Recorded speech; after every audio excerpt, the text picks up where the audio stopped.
welcome to Millionaire Migration. We're going to be talking about considerations for high net worth clients moving into the UAE from a tax and a real estate perspective. I'm joined by two guests in this first segment, Daniel Drosfield from EER and Alistair Glover from Stevenson Harwood. Welcome, gentlemen. Thanks, David. Thank you, David.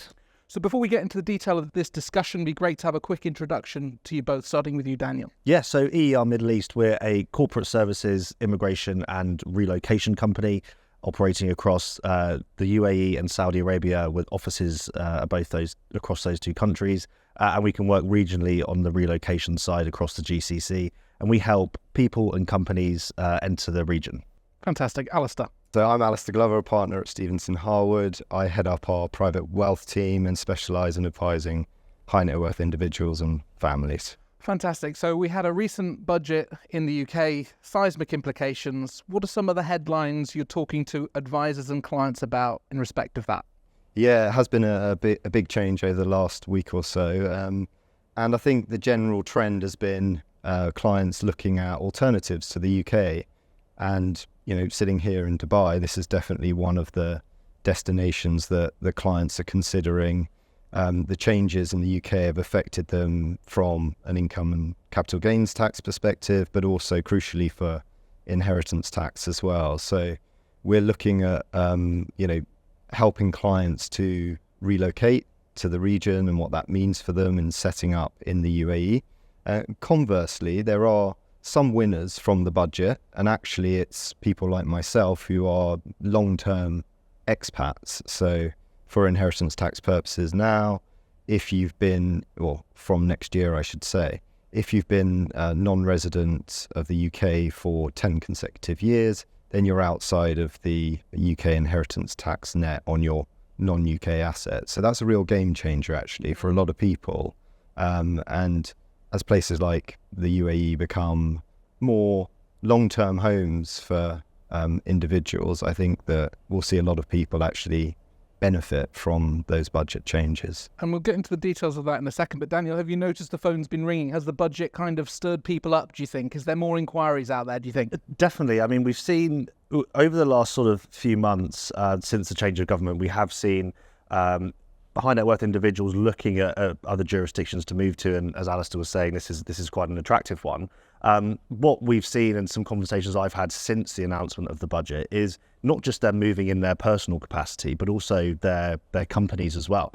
I've had discussions with some individuals where they're looking at winding down their operations now in the UK and sort of either looking at here or, let's say Singapore, New York, for where they can really sort of build out their businesses. So we're seeing that kind of movement. And obviously with that comes all the staff that are going to be coming with them as well. Because, Alistair, I mean, what are some of the changes in the reliefs in the budget that are driving this sentiment? Like to say that actually business owners, wealth creators are looking for other shores because they see they're being squeezed. I mean, give us a summary of how it's impacted those wealth creators, business owners. Yeah, I think, it's a real budget that really hits not just the wealthy, but also business owners as well.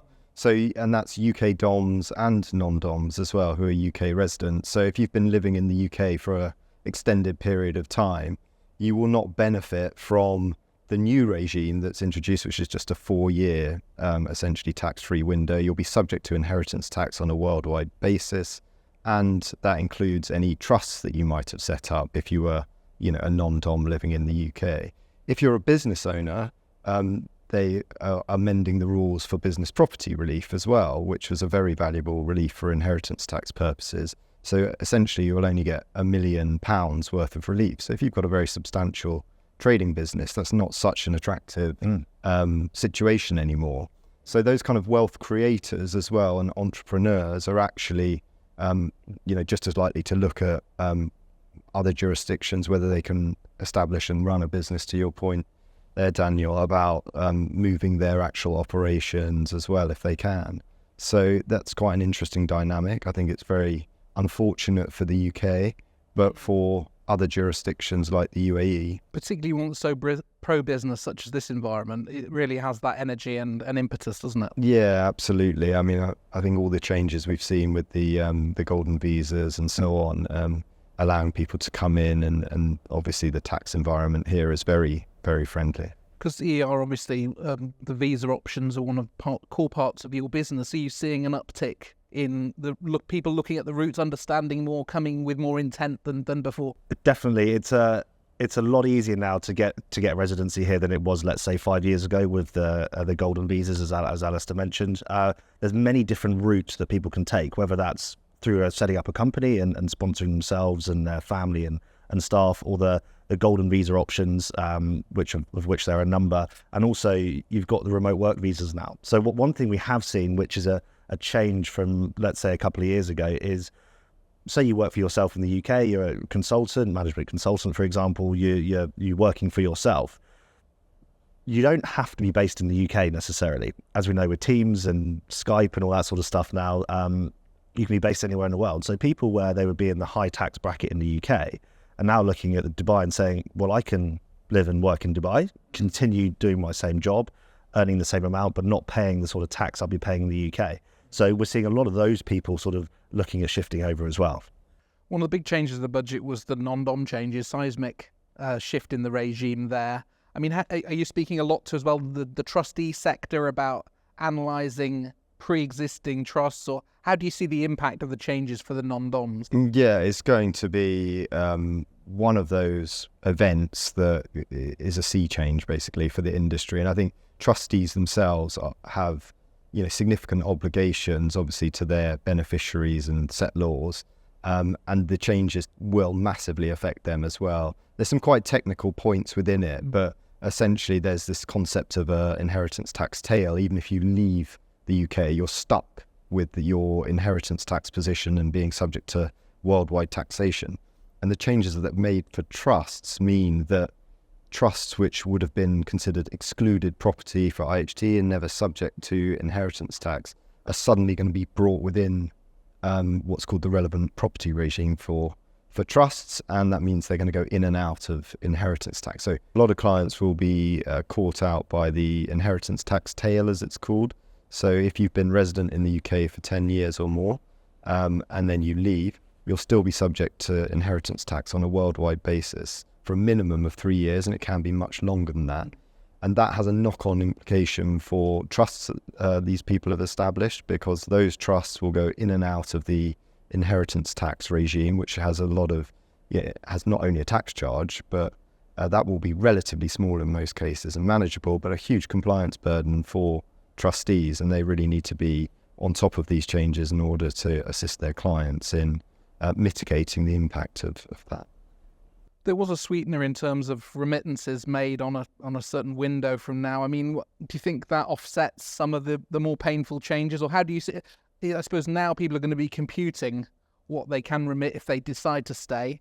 What kind of calculations going on there, do you sense? Yeah, I mean, there's an opportunity. So the opportunity here is to take advantage of this temporary repatriation facility, which allows you, if you stay in the UK, to remit previously untaxed foreign income and gains at a much reduced rate. So 12% for 2 years, going up to 15% for a final third year.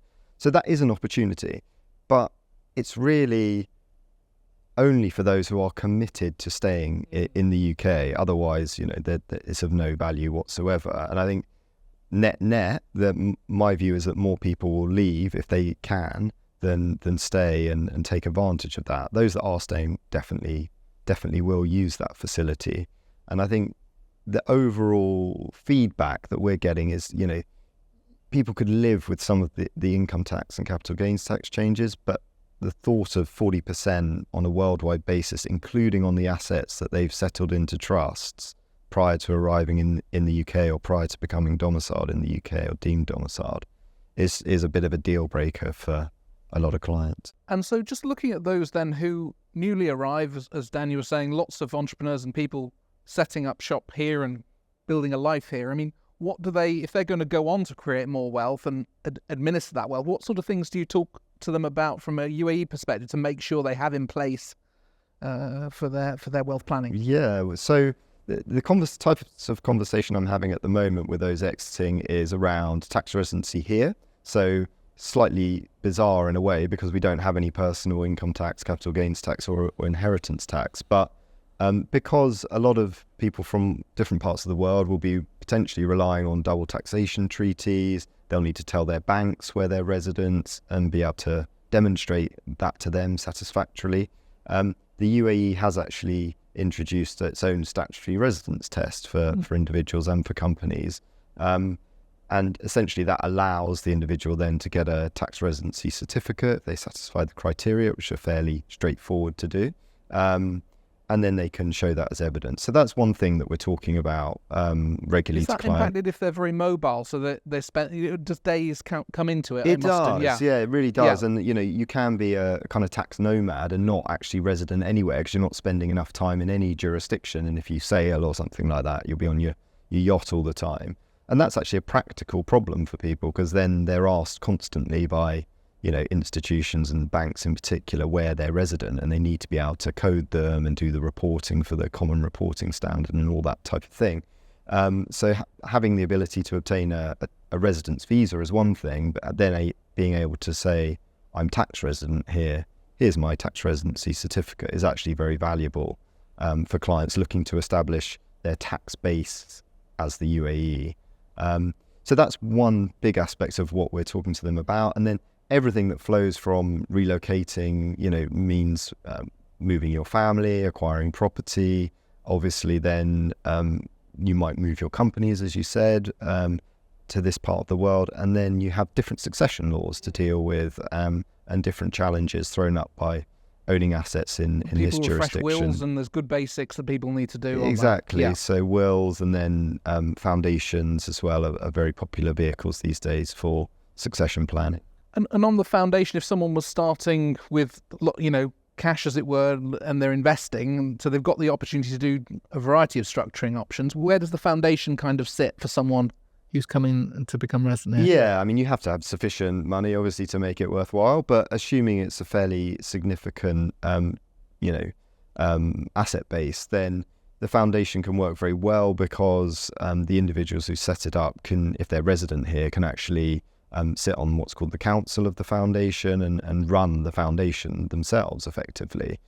So that's very attractive. And as you say, there are basically no limitations imposed in the laws of DIFC or ADGM, where most of these are set up, that prohibit you owning any assets in any part of the world. So then it just comes down to a question of, looking at the actual assets you'd like to structure. Does that make sense from a tax and legal perspective, wherever they may be? And for that expat conversation, as you're mentioning on the top, that there's some positives there. Yeah. What kind of considerations or conversations might you start having now that that people become aware that actually there's a fillip in it for the expat? Absolutely. So I get approached, I would say, at least on a monthly basis by a UK expat who's heard about foundations and says, I'd love to set one of these up to own my real estate in Dubai or other assets. And then you have to have a conversation with them, as the rules stand today, about their domicile. And you'll often find out that they haven't severed their ties with the UK, even if they've established roots here. And that's not enough to get you outside of inheritance tax. But when the rules change from next year, from 6th of April, provided they've been out for 10 years, then they'll have this full range of options, whether it's trusts or foundations, that they can establish. And just to be clear of why this is an issue, is if you are UK domiciled or you're not what will be called a long-term, I suppose, non-resident, so 10 years or more, then you'll pay 20% inheritance tax when you transfer assets into a foundation or a trust. So you've got to be very clear about your tax status before you go ahead and transfer assets to these structures. Thank you, Arthur. We're going to move the conversation on to real estate. But Daniel, I mean, in terms of drivers for people looking at moving, I mean, obviously the business environment here, the lifestyle, it's a bigger picture, but tax is certainly something that gets people motivated about moving, isn't it? So, I mean, in terms of the drivers for your clients looking at relocation, what are the sort of things that you tend to list out, Well, I think definitely the sort of lifestyle piece is one of the key things, and security as well. A lot of people ask about the sort of security, especially if they're moving families with young children. It can't all be about tax, can it? Because otherwise people aren't happy. At the end of the day, you've got to find something that when you settle in, you're acclimatized, it makes sense, doesn't it? Yeah. More important than ever, I think. Yeah, definitely. And the security is a big one and a big question, but all people have to do is visit. And then they realize that, it's absolutely fine. But one of on the tax piece as well, I do get asked people that are moving companies, what's the tax rate for companies in the UAE? And it's 9%, which is low sort of on the global scale. Sort of from our perspective, that's never been a blocker or a reason why someone's not moved their business. It's normally, oh, okay, that's fine. So again, sort of attracting business in that sense, but also the different jurisdictions that Alistair sort of mentioned a minute ago with ADGM, DIFC. There's a lot of different ways which you can sort of structure your businesses there now in terms of different share classes, which previously in Dubai was not possible. You also had to have a local partner if you had a mainland company, which is, again, no longer required. So they're sort of removing barriers for people bringing in business, but also making it attractive to investors. If you've got global investors, they more often than not have sort of a sophisticated sort of share structure in terms of how they structure their investments. And over here now, that is more than possible. So again, that's sort of removing another blocker, which was here previously, but is no longer here anymore. Fantastic. Well, look, great to talk to you today, and we look forward to sharing this interview. Thank you.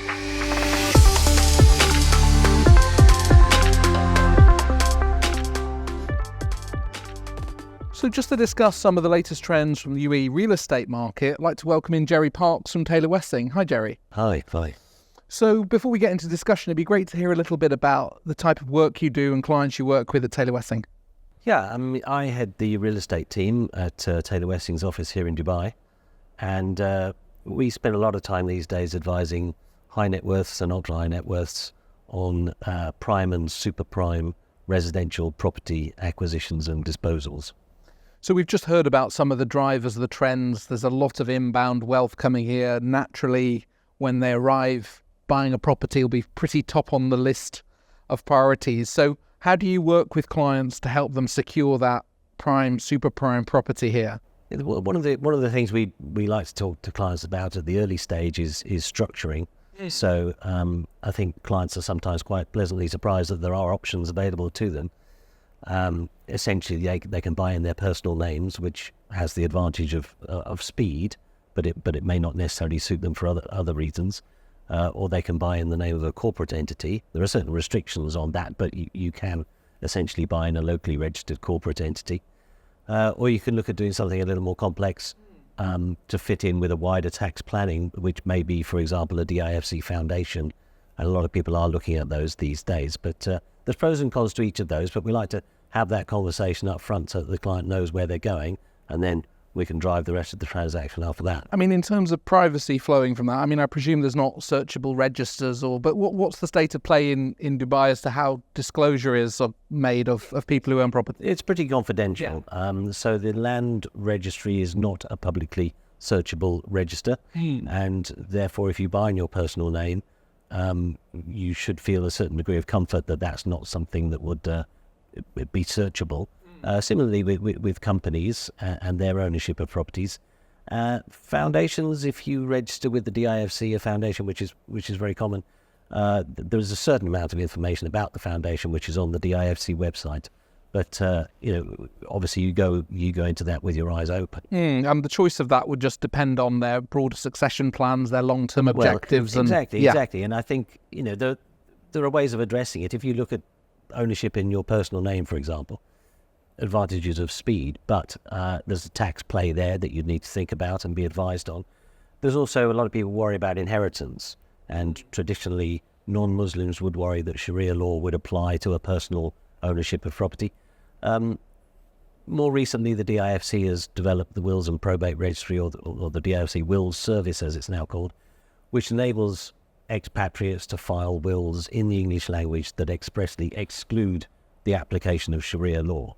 So that's a solution to some of the concerns that people used to have about owning in their personal names.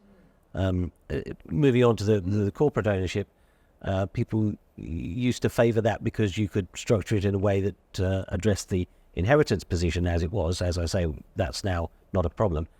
But now we've got corporation tax, so that comes into play, and you need to think about your exposure to corporation tax possibly when you own property through a corporate structure.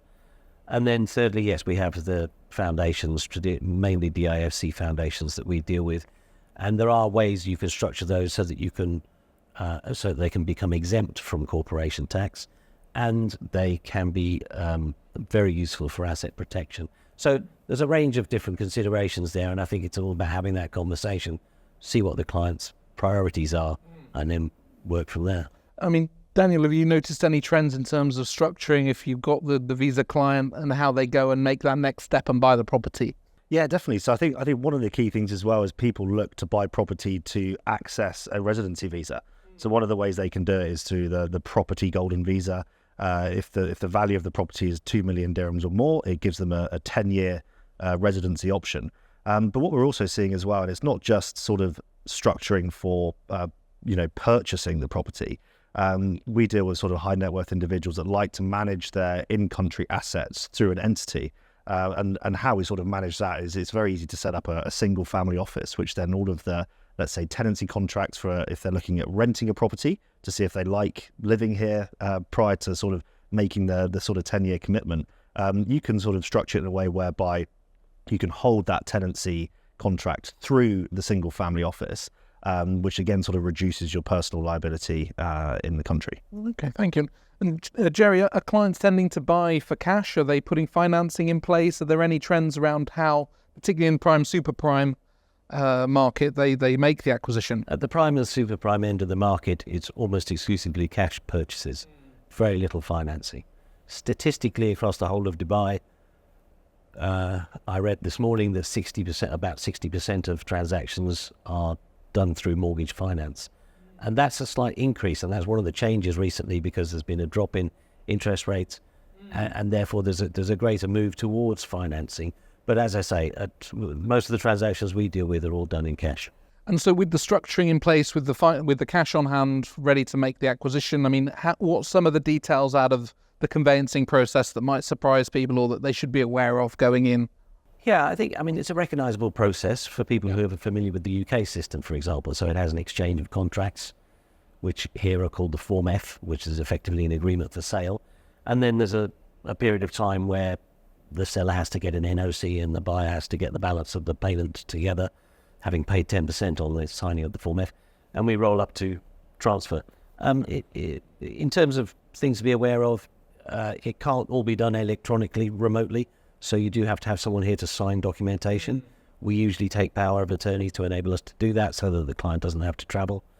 The other thing is that payment needs to be made by way of manager's check drawn on a local bank. So for a lot of people coming into town who perhaps they're at the start of their journey, they haven't yet set up a bank account, so they're looking at buying a property and then they'll come, then they'll get residency, then they'll set up a bank account. It's a bit of a chicken and egg, and whatever the third one is there, because you can't produce a manager's check from a local bank. So we are able to offer that service of funds handling for clients so that the funds can come to our client account. They're effectively ring-fenced in a regulated account, and then we can draw the manager's checks in preparation for completion and indeed at the deposit payment stage as well. And in a hot market, that helps them actually secure the property, which they might miss if they've not got that's their right. administrative ducks in a row. Yeah, in the hot market, which Dubai has been for so long now, it's time is of the essence, and you really need to move quickly if you're going to secure something that you really want. And Dan, I mean, how do you help the relocators? As Jerry's saying, complex timeline. They might be overseas. They're trying to secure their main residence. What's the sort of sequencing that you see? Getting bank accounts in place is difficult, isn't it? Yes, certainly. I mean, as Jerry rightly said, it is very much a chicken and egg scenario in terms of, and it's the same as well with a company. You can actually set up the company without having residency here. But if you're looking at sort of doing anything really, and getting your phone contract registered, connecting your utilities to your house or apartment, you need that Emirates ID. So obviously, if you're buying a property for the visa purposes, you have to wait till that property is transacted, so you can produce the title deed with your name on it, that we can then take to the immigration authorities and get the golden visa. There is the option of the fixed deposit golden visa, which just requires a fixed deposit in a local bank account. But again, there is that, how do you get a local bank account before you can get your visa? We work with some banks that are offering that, because obviously they know that they're going to have a sort of deposit of funds straight up, which are going to be held there. So yeah, you kind of chase your tail a bit, but if you sort of start soon enough in the planning process, you can get them all in sort of sequential order to make it all work out. And I always, when I speak to clients, work with, right, what's your target date for getting everything sorted? And then we can sort of track it back from there and get the plan properly in place. And with the main residents in place, then they're arrived, they're on the ground here. What kind of real estate matters might you help them with then if they're going to invest in perhaps some commercial property? Or what kind of activities do you find then those entrepreneurial clients work with you on? Yeah, I mean, a lot of people who relocate here, they maybe their house purchase is the first thing they do, and then they look at other. So they may purchase more properties. Again, we have the same discussions about how you might structure that. You know, as the portfolio increases in value, it may be that a foundation becomes more obvious than it was when they made the first purchase. So it changes, and you have to keep an eye on that. Because more like a property business at that point, is it? You know, Exactly. But then, speaking of which, if you then tip into actually running a property business, you have to think about whether you're licensed to run a property business. And there's one thing to own a property and lease it out, but if you actually do it as a commercial operation, then you have to think about whether it slips into the area where it needs to be licensed by the Department of Economy and Tourism. Things like that need to be thought about. We can certainly assist with leasing, putting together the contracts and advising on aspects of that. So, yeah, all of those things we can. And then if there are disputes that fall out of, like, you know, leases, you know, you all then, your team can handle and represent clients to sort those out. We can. We have a disputes team. Rental issues are dealt with by the Rent Disputes Committee in Dubai, which deals with anything to do with landlord and tenant, which is a relatively straightforward and easily accessible forum for dispute resolution. And then SPAs, sale and purchase agreements, and property acquisitions, those disputes are usually dealt with by the Dubai courts. Mm. And then if they're also expanding their business, employing people, do you deal with the employment law, or even if they have employed the nanny at home or things like that? Do issues like that come up? Yes, especially, yes, with people relocating if they're setting up a business, or even if they're just relocating a large household of drivers and cooks and maids, then yes, there are employment issues there that we can help them out with. I mean, Daniel, you see, like, particularly for the ultra high net worth client, they do come with this additional entourage, don't they? Is that something that you help them make sure they, you know, enjoying their lifestyle and have a seamless transition to come over here and set up shop? Yeah, definitely. I mean, but moving staff over as well as the family is obviously a key aspect, because they're sort of, you know, an addition to the family, especially if there's children involved. So there are various different ways which you can get sponsorship for the household staff, whether that is utilising the family office that could have been set up. With a golden visa, you can actually sponsor domestic staff as well. So you have the ability to sort of self-sponsor those individuals. But there are also agencies which provide the service, because when you're employing someone, there are employment laws that you have to adhere to. There's end of service benefits. There's flight allowances to go back to their home country. So there are some compliance issues, but there are companies, and we certainly do assist with all those issues that could arise. So, Daniel, I mean, for those looking at making this move, from a real estate perspective, or more broadly from the visa perspective as well, what sort of things should they be considering? How should they approach this move? Yeah, so we sort of briefly touched on it before, but it's very much the chicken and egg visa option. So if you want to move here, you have to decide which route you're looking to take, whether that's visa by investment through property, fixed deposit, or setting up your own company. So having that sort of plan to begin with is certainly helps. Otherwise, you sort of just turn up, try and figure out your options, realise the stuff you could have done in the UK to help you prepare for moving out here. There are some very practical things like getting documents attested, which can take time if you're dealing with embassies. So yeah, bit of pre-planning preparation. Speak to someone that's based here that can sort of give you that advice and pointers of where to start to help you choose your route to enter the UAE. Fantastic. Well, look, great to talk to you today, and we look forward to sharing this interview. Thank you. Thanks, David.